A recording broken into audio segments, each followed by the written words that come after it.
할렐루야. 우리가 지난주에는 그 성전에 관한 말씀을 나누었습니다. 우리 첫 번째 이미지 한번 볼까요? 우리가 구약시대에 성전을 보게 되면 모세의 성막과 이스라엘 12지파가 철저히 분리되어 있는 것을 보게 됩니다. 성막을 중심으로 해서 동서남북으로 세 지파씩 진을 치고 성막을 바라보고 또 성막을 중심으로 그렇게 살았습니다. 이 동서남북으로 포진되어 있는 이스라엘 12지파를 가리켜서 회중이라고 하는데요, 이 회중이라는 단어가 바로 교회를 가리키는 단어입니다. 그래서 우리가 구약시대를 보게 되면 성막과 이 교회는 철저히 나눠져 있었어요. 회중 가운데 그 어느 누구도 이 성막 안으로는 단 한 사람도 들어갈 수가 없었습니다. 그러나 신약에 이르러서 우리 놀라운 이 은혜의 역사가 일어나게 되었습니다. 참 성전이신 그리스도께서 우리 안에 임재하심으로 말미암아 교회가 성전이 되었다는 거예요. 그러므로 바울이 고린도전서 3장 16절에 이렇게 말씀했습니다. 너희는 너희가 하나님의 성전인 것과 하나님의 성령이 너희 안에 거하시는 것을 알지 못하느냐라고 말씀하셨어요. 이제는 우리가 눈에 보이는 성전을 찾아가서 거기서 제사를 드리고 거기서 죄사함을 받고 우리가 생명과 은혜와 복을 받는 것이 아니라 우리 안에 내주하시는 그리스도를 통해서 우리는 죄사함을 받고 생명을 얻으며 은혜를 받고 복주심을 받으며 또한 그리스도의 본성을 받아서 우리가 작은 그리스도로 살아가게 되는 것입니다.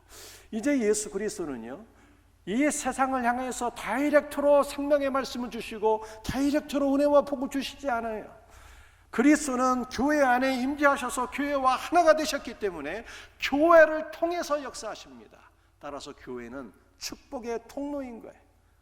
교회 안에 임재하신 그리스도로부터 은혜와 복을 받아서 세상을 복되게 하는 축복의 통로, 이것이 바로 교회인 것입니다.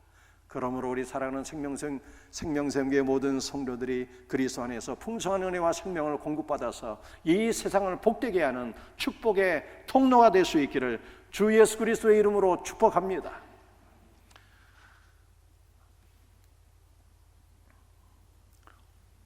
오늘 본문 말씀 베드로전서 3장 7절은 두 가지 내용으로 되어 있습니다. 첫 번째는 남편은 아내를 귀히 여기라는 거예요.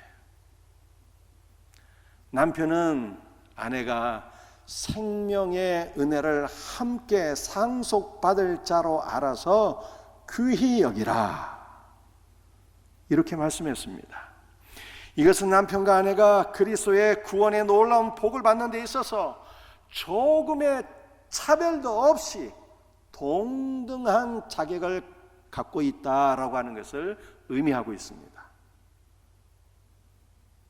요한복음 3장 16절 말씀을 보게 되면 하나님이 세상을 이처럼 사랑하사 독생자를 주셨으니 이는 그를 믿는 자마다, 그를 믿는 자는 누구든지 남성이나 여성이나 빈부격차를 막론하고 모든 사람이 멸망하지 않고 영생을 얻게 하려 하심이라, 이렇게 말씀했어요. 하나님은 그리스도를 믿기만 하면 남성과 여성을 차별 없이 사랑하시고 은혜와 복을 주시는 분이에요. 이것은 오늘 현대인의 입장에서 보면 너무나도 당연한 말처럼 들리지만 초대교회 당시의 관점에서 생각하면 매우 충격적인 말씀입니다. 초대교회 시절에는 정치, 경제, 사회, 문화 모든 영역에 있어서 여성은 남성보다 훨씬 열등한 존재로 여겨졌기 때문입니다. 따라서 그리스도 안에서 남성과 여성은 동등한 존재이며 남편은 아내를 귀히 여기라는 말씀은 참으로 충격적이고도 놀라운 말씀입니다. 하나님은 사람을 신분이나 성별이나 외모로 취하시는 분이 아니에요. 예수 그리스도는 남성만 아니라 여성을 위해서도 속죄의 피를 흘려주셨습니다. 따라서 우리는 그리스도 안에서 서로가 서로를 존중히 여기며 살아야 되는 것입니다. 남북으로 갈라지고 동서로 갈라지고 보수와 진보로 갈라진 나라가 페미니즘과 반페미로 또 나뉘어지고 갈등을 겪고 있습니다. 너무나도 안타까운 일이에요. 이 페미니즘은 남성 위주의 사회에서 남녀 평등을 지향하는 이념입니다. 얼핏 생각할 때 남녀가 평등하다라고 하는 것은 또 굉장히 성경적이고 매력적인 개념으로 우리에게 다가오게 됩니다. 그런데 이 페미니즘이라고 하는 단어를 처음으로 사용하신 분이 19세기 초에 샤를 프리에라고 하는 분인데요. 이분은 여성의 내재적인 욕망을 분출하기 위해서 모든 종류의 성을 공유하고 허락해야 된다고 하는 엽기적인 발언을 했어요. 따라서 이 페미니즘은 그 출발부터가 사실은 성경적이지 않은 데서 시작이 되었습니다.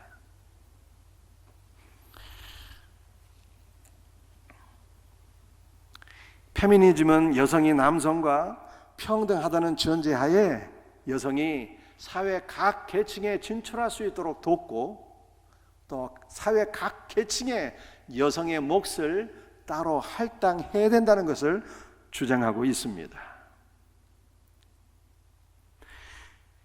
페미니즘이 남녀 평등을 주장하지만 여성의 사회 진출을 돕기 위해서 사회 각 계층에 여성의 몫을 따로 할당해야 된다는 것은요, 사실은 여성이 남성보다는 좀 열등하고 약한 존재이기 때문에 그렇게 돕고 적극적으로 여성의 몫을 따로 구분해 놓아야 된다고 하는 여성의 열등을 사실은 암묵적으로 암시하고 있는 거예요. 그러나 성경은 하나님께서 남성과 여성 모두를 하나님의 형상으로 지으셨대요. 특별히 여성을 하나님께서는 돕는 자로 창조하셨어요. 제가 여러분들에게 한번 질문해 보겠습니다. 강한 자가 약한 자를 돕는 것입니까? 아니면 약한 자가 강한 자를 돕는 것일까요? 약한 자가 강한 자를 돕는 것이 아니라 강한 자가 약한 자를 돕는 거예요. 그러므로 하나님께서 사람을 하나님의 형상대로 창조했다는 측면에서 보면 남녀가 평등하지만 여성이 남성을 돕는 자로 창조하셨다는 측면에서 보게 되면 오히려 여성이 남성보다 더 우월한 존재라고 우리는 생각할 수 있습니다. 그러므로 여성이 남성보다 열등한 존재라고 하는 전제는 출발부터 잘못된 거예요.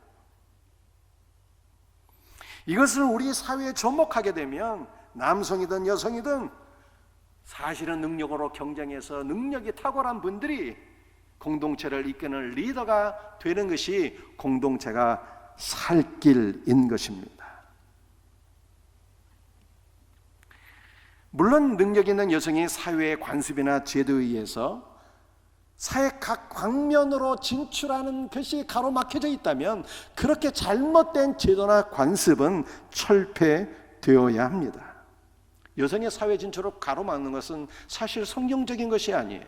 성경을 보게 되면 여사사도 있었고요, 여선지자도 있었고요, 여사도도 있었어요. 우리가 기독교 국가들을 보게 되면 여성이 국가의 수반인 나라들을 볼 수가 있습니다. 대표적인 나라가 영국이에요.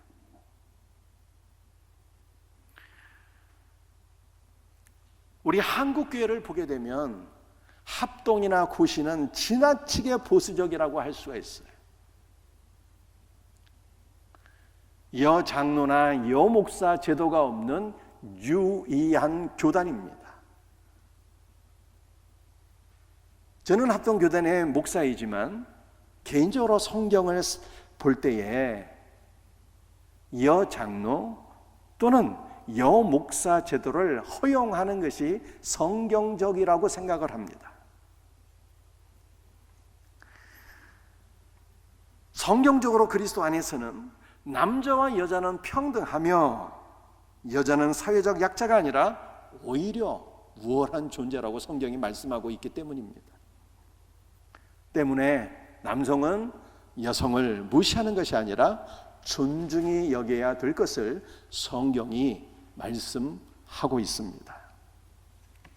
베드로전서의 3장 7절의 두 번째 내용은 왜 남편은 아내를 존중히 여겨야 되는가, 그 이유를 말씀하고 있어요. 이는 너희 기도가 막히지 않게 하려 함이라 입니다. 남편이 아내를 귀하게 여기지 아니하면 기도 생활에 실패한다는 뜻입니다. 오늘 저의 이 설교의 중심 내용은 첫 번째, 남편이 아내를 귀하게 여기라, 이 첫 번째 부분이 아니라 그 이유에 맞춰져 있어요. 왜 남편이 아내를 귀하게 여겨야 되느냐? 이는 너희 기도가 막히지 아니하게 하려 함이라. 기도는 영적인 호흡입니다. 여러분들, 환자의 병세가 나빠지게 되면 마지막에는 어떻게 될까요? 호흡하는 것이 곤란해지게 돼요. 코로나 바이러스가 목에만 있어야 되는데 이게 폐 안으로 넘어가게 되면 폐렴이 되고 마지막에는 호흡이 곤란해지는 것이거든요. 그러면 죽게 되는 거예요, 이게. 그런데 우리가 영적인 문제도 동일합니다. 영적으로 심각한 문제가 생기게 되면요, 영적인 호흡, 기도가 곤란해지게 돼요. 하나님께 나아가는 횟수가 작아지게 되고 하나님과 교통하는 문제에 있어서 어려움을 경험하게 됩니다. 그러므로 기도는 신앙인의 영적인 건강을 측정할 수 있는 가장 확실한 기준이에요. 기도는 영적인 호흡이기 때문에 기도를 중단하는 것은 매우 위험한 치명적인 결과를 가져오게 됩니다. 따라서 우리는 우리의 기도를 가로막고 있는 요소가 무엇인가를 분명히 인식해서 기도 생활을 가로막고 있는 요소들을 제거하지 않으면 안 되는 것입니다. 오늘 우리는 우리의 기도 생활을 가로막는 요소들이 무엇인가를 몇 가지로 살펴보면서 은혜를 나누고자 합니다. 첫 번째는 너무 많은 일들이, 우리가 신약 성경을 보게 되면 마리아는 예수님께서 방문하셨을 때 예수님을 섬기는 일로 분주하게 일했습니다. 예수님을 섬기는 것은 좋은 일이지만 은혜를 받지 못하고 일만 하다가 예수님과 마리아를 원망하게 되었어요. 일을 많이 하게 되면 탈진하게 됩니다. 탈진하면 기도 생활에 실패하게 돼요. 따라서 너무 많은 일들은 우리의 기도를 방해하는 가장 위험한 일이 아닐 수가 없습니다. 너무 많은 모임, 너무 많은 사역으로 인해서 기도할 시간이 없다면 잠시라도 모든 사역을 중단하고 내려놓을 필요가 있어요. 일을 많이 하게 되면 탈진하게 되는데 기도를 많이 해서 탈진했다는 소리는요, 저는 한 번도 들어본 적이 없습니다. 기도는 일이 아닙니다. 기도는 그리스도의 은혜와 생명과 복주심과 모든 자원을 공급받는 시간이에요. 그러므로 기도를 많이 하게 되면 그리스도의 모든 생명과 자원을 공급받아서 우리 영이 강건해지는 것을 믿으시기를 바랍니다.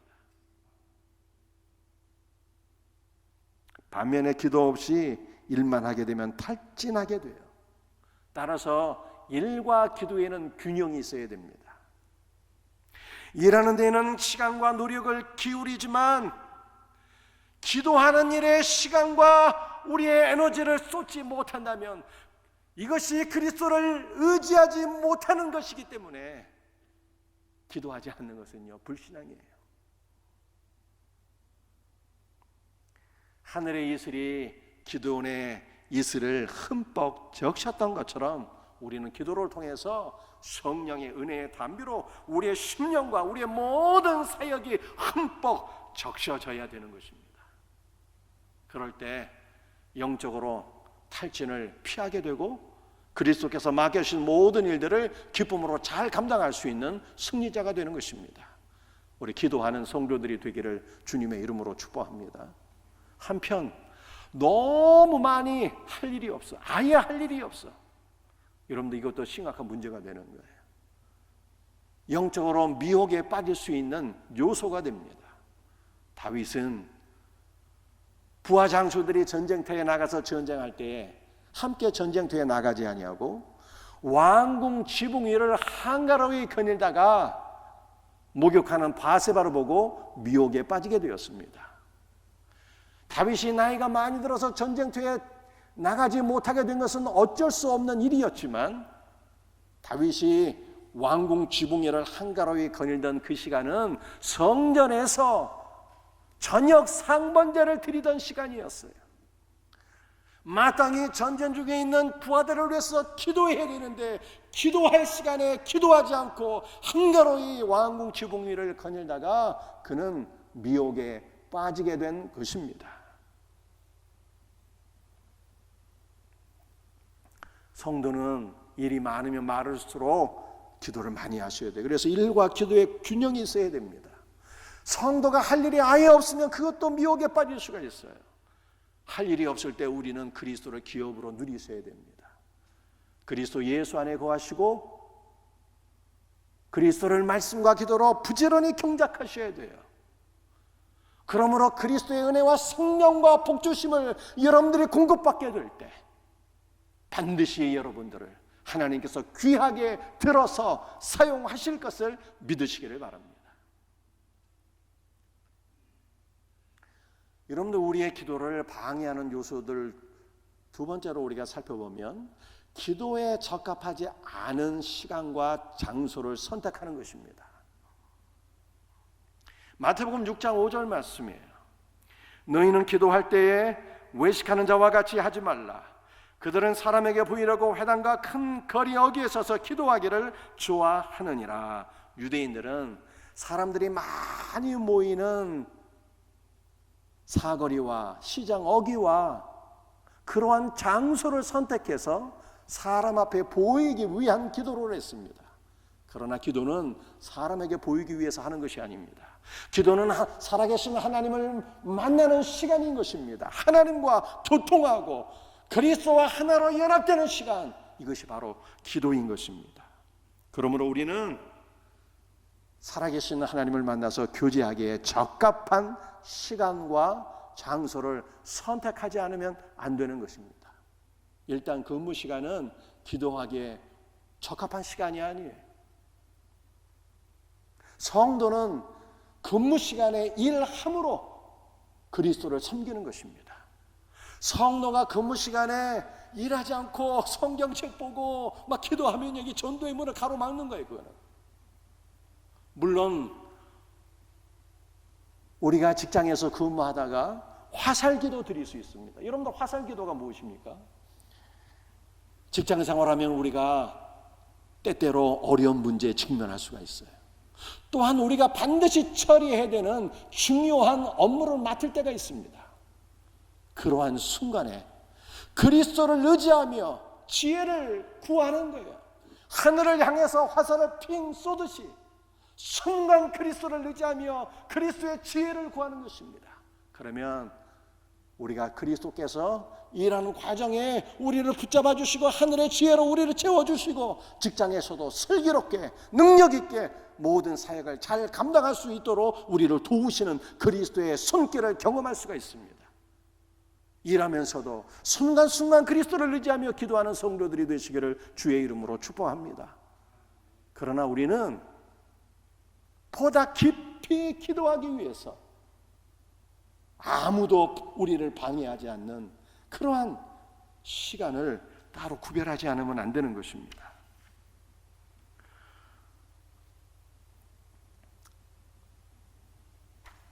기도하기에 적합한 장소도 우리가 사물에서 일하는 오피스가 될 수는 없는 것이겠죠.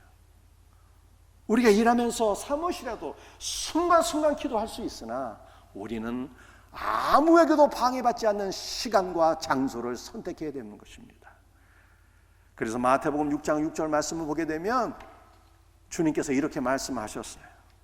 너는 기도할 때 내 골방에 들어가 문을 닫고 은밀한 중에 계시는 내 아버지께 기도하라. 은밀한 중에 보시는 내 아버지께서 갚으시리라 말씀하셨습니다. 여러분들 골방에서 기도하래요. 골방이란 무엇입니까? 신랑과 아내가 단둘이 들어가서 사랑을 나눌 수 있는 은밀한 내실을 가리키는 것입니다. 성도는 우리의 신랑이신 예수 그리스도만 단둘이 만날 수 있는, 그래서 아무에게도 방해받을 수 없는 그러한 장소를 선택해서 신랑이신 그리스도를 만나야 된대요. 그분을 만나서 그분과 연합되고 그분과 하나가 될 때 신랑이신 그리스도의 모든 것을 신부는 공유하게 되는 것입니다. 신랑의 지혜와 지식과 능력과 모든 생명과 모든 자원과 그분 안에 있는 모든 복주심을 우리가 공유함으로 우리는 승리하는 삶으로 나가게 되는 것입니다. 늘 방해받지 않는 시간과 장소를 선택해서 그리스도와 연합되는 우리 성도들이 될 수 있기를 주님의 이름으로 축복합니다. 그렇다면 우리는 과연 언제가 가장 방해받지 않는 기도 시간일까를 좀 생각해 볼 필요성이 있어요. 과연 어떠한 장소가 가장 방해받지 않는 주님을 만날 수 있는 장소가 될 수 있겠습니까? 우리 하나님은 온 우주 가운데 다 충만하신 편재하신 하나님이십니다. 우리는 어디서도 주님을 만날 수가 있어요. 그러나 방해받지 않는 시간과 장소를 선택하셔야 되는데, 제가 이제까지 경험하기로는 새벽 기도에 나오시는 거예요. 새벽을 깨워서 기도할 때 그때는 아무에게도 방해를 받지 않습니다. 어디서 전화 오는 데도 없어요. 주님을 만나서 은밀히 교제하고 하나로 연합할 수 있는 새벽 기도를 귀하게 여기시고 예배당에서 깊이 기도할 수 있는 우리 성도들이 되시길 바랍니다. 여러분들이 새벽을 깨우기 정 어려울지라도 출퇴근할 때 잠시라도 예배당에 오셔서 24시간 문 열려 있잖아요. 본당이. 이 현관은 그 교육자들에게 비번을 물으시면요 다 이렇게 드릴게요. 아무 때나 들어오셔서 기도할 수 있어요. 내 집은 만민이 기도하는 집이라고 말씀하셨습니다. 주회전에서 기도하고 승리하는 우리 성도들이 되시기를 주님의 이름으로 축복합니다.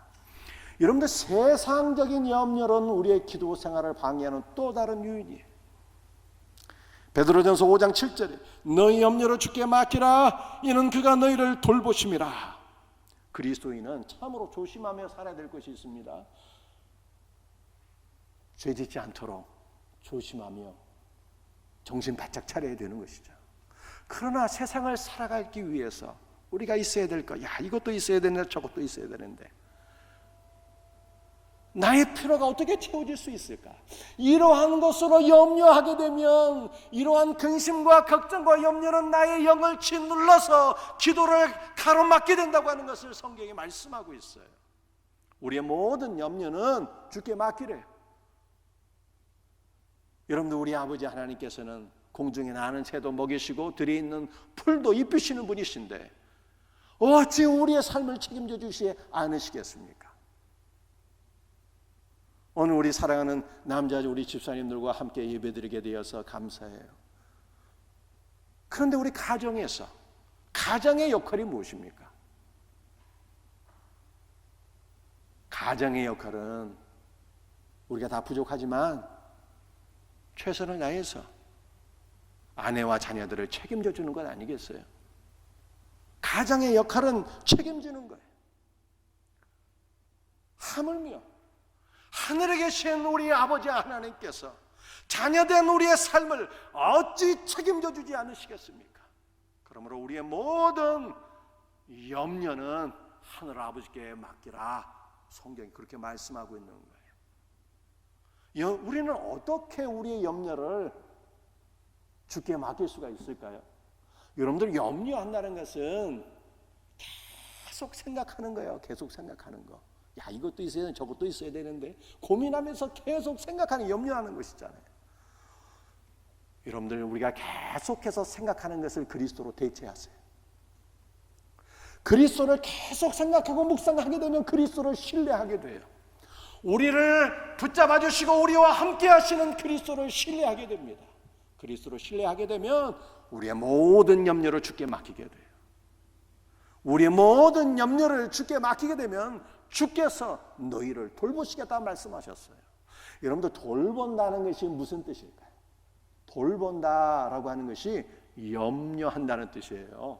놀랍게도 여러분들, 우리가 우리의 문제를 염려하게 되면 우리가 염려하는 그 문제가 해결되겠습니까? 아무리 염려해도 우리의 문제가 해결이 안 돼요. 그런데 전능하신 아버지 하나님께서 우리의 문제를 염려해 주시면 어떻게 되겠습니까? 모든 문제가 해결되는 거예요. 우리 주님은 문을 열어주시면 아무도 닫을 자가 없고, 문을 닫으시면 아무도 열 자가 없는 전능하신 하나님, 우리의 생사와 화복을 주관하시는 하나님이라고 말씀하고 있으니 우리 주님께서 우리를 염려해 주셔야 되는 거예요. 사랑하는 성도들이요, 세상 일을 염려하지 말고 주님께 맡기시고, 그러므로 기도 생활에 승리할 수 있는 우리 성도들이 되시기를 주님의 이름으로 축복합니다. 네 번째, 우리의 기도 생활을 방해하는 요인이 있어요. 그것은 세상 쾌락입니다. 세상의 쾌락, 이 세상의 기쁨은 기도를 방해하는 또 다른 요인입니다. 파리의 날개와 다리에 달콤한 꿀을 발라놓으면 파리가 날아다닐 수가 없어요. 마찬가지로 성도가 세상의 달콤함에 취하게 되면 하나님께로 나아갈 수가 없습니다. 여러분들, 세상 쾌락이라고 다 나쁜 것이 아니에요.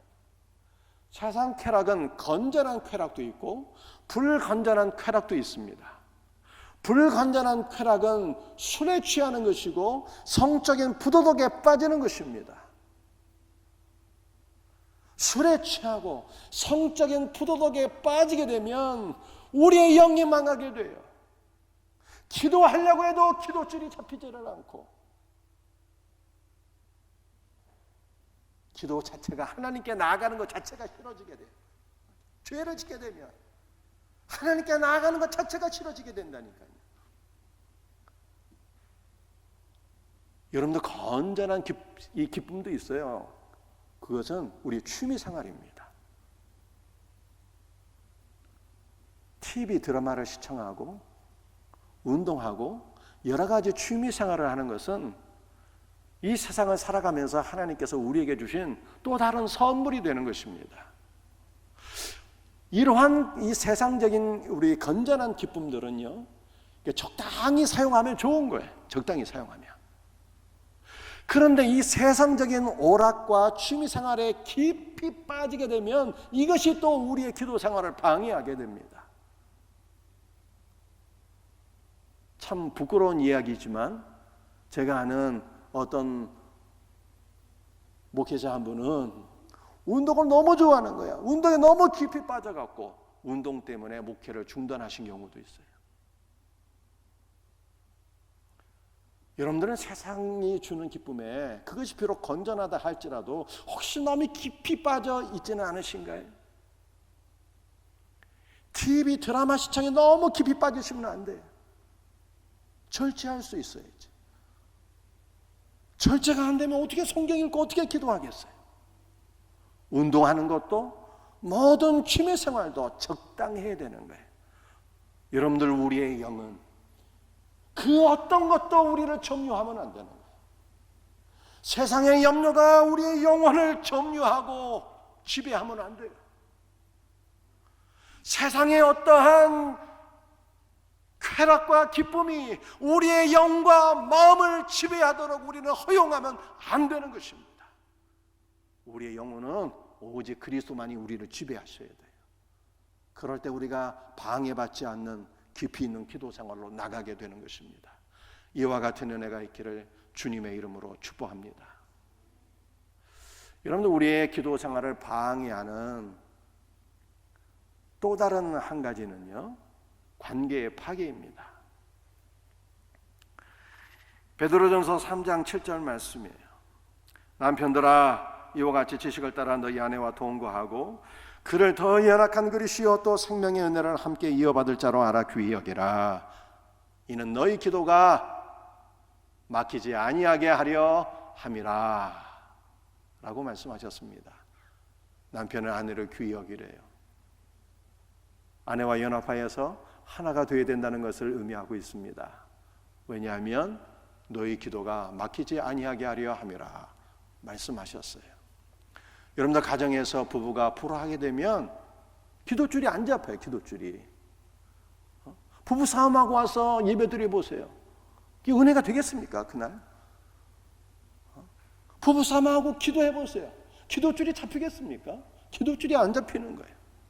혹시 기도한다 할지라도 하나님께서 듣지 않으시겠다는 뜻입니다. 그러므로 우리는 가정에서 먼저 부부가 서로 화해하고 하나로 연합하고 그런 가운데 하나님께 기도할 때 하나님께서 우리에게 기도의 응답을 주시는 거예요. 여러분들, 부부 관계만 하나가 필요한 것이 아닙니다. 우리는 모든 관계에서 하나됨을 이루어야 돼요. 그래서 주께서 마태복음 5장 24절에서 이렇게 말씀하셨어요. 예물을 제단 앞에 두고 먼저 가서 형제와 화목하고 그 후에 와서 예물을 드리라. 형제와 불화하고 예물을 드리고 예배를 드리고 기도하면 내가 너희의 그 예물, 그 예배, 그 기도 받지 않으시겠다는 말씀인 것입니다. 그러므로 우리는 예물을 드리기에 앞서, 기도하기에 앞서 먼저 형제와 화목함이 요구되는 것입니다. 여러분들, 형제와 화해한다는 것은 어떠한 뜻일까요? 믿지 않는 분들은 술 한잔 마시고 다 털어버리잖아요. 그런데 우리 예수 믿는 신자들은 술도 안 마시고 또 그렇게 하는 것이 성경에 말씀하고 있는 화해도 아닙니다. 성경에서 화해하라고 하는 것은 어떠한 뜻일까요? 예수 그리스도 안에서 하나됨을 의미하는 것입니다. 여러분들, 구약 성경을 보게 되면 5가지 종류의 제사가 있었는데요, 그 가운데 하나가 화목제입니다. 화목제는 예수 그리스도로 인하여 하나님 아버지와 우리가 하나가 되는 것을 의미하는 것입니다. 그런데 구약시대에 이 5가지 종류의 제사 가운데 이 화목제는요, 참 놀라운 특징이 있었습니다. 모든 종류의 제물 가운데 이 화목제물만 제사를 드리는 제례자와 또 이웃들이 함께 이 화목제물을 먹을 수가 있었어요. 화목제사를 드리고 난 이후에는 그 제사를 드린 제례자가 이웃들을 다 초대해서 그 제물을 함께 이웃과 나누어 먹고 기뻐하며 즐거워하며 이웃과 더불어서 하나됨을 누렸습니다. 그러니까 우리가 하나가 된다는 것은 화목제물이신 그리스도를 취함으로 그리스도 안에서 하나가 되는 것을 의미하는 것입니다. 여러분들, 그리스도 안에서 우리가 하나가 되고 그리스도께 기도할 때 우리의 모든 기도가 하늘 보좌에 상달되고 응답된다는 것을 성경이 우리에게 말씀하고 있는 것입니다. 사랑하는 성도들이요, 여러분들이 혹시 누군가와 더불어 불화한 상태에 있지는 않습니까? 그렇다면 오늘 이 시간 그리스도의 사랑으로 용서를 선포하시고 그를 위해 기도하세요. 그리스도 안에서 사랑으로 용서하고 하나가 되는 것이 바로 우리가 기도 응답을 받을 수 있는 길이 되는 것입니다. 이와 같은 은혜가 우리 모두에게 있기를 주님의 이름으로 축복합니다. 여러분들, 오늘 이제 말씀을 마치도록 하겠습니다. 사실 제가 오늘 준비한 말씀은 크게 두 가지였어요. 하나는 기도응답을 방해하는 요소들, 또 두 번째로는 기도응답을 받는 비결, 이 두 가지인데, 두 번째는 말씀은 준비했지만 오늘 시간이 다 되어서 할 수가 없습니다. 이 두 번째 내용은 다음 주에 제가 말씀드리도록 하겠습니다. 우리의 기도를 방해하는 5가지 요인들을 제가 말씀드렸어요. 너무 많은 일들, 너무 많은 일로 인해서 탈진하고 기도하지 못한다면 우리는 잠시 우리의 일을 내려놓아야 합니다. 기도하기에 적합하지 않은 시간과 장소는 우리의 기도 생활을 방해해요. 우리 주님과 단둘이 만날 수 있는 시간을 선택하세요. 가장 좋은 시간은 새벽입니다. 세상의 염려와 세상의 쾌락이 우리의 영과 마음을 지배하도록 허용하면 안 되는 것입니다. 그리스도만이 우리의 마음을 지배하셔야 돼요. 하나 되지 못한 관계는요, 기도응답을 방해합니다.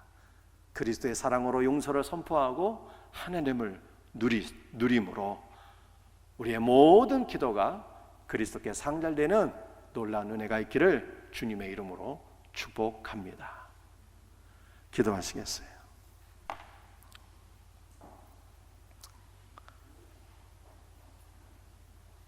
아버지 하나님, 오늘은 베드로전서 3장 7절 말씀을 통해서 남편이 아내를 귀히 여기라는 말씀을 들었습니다. 그 이유는 너희 기도가 막히지 아니하게 하려 함이라.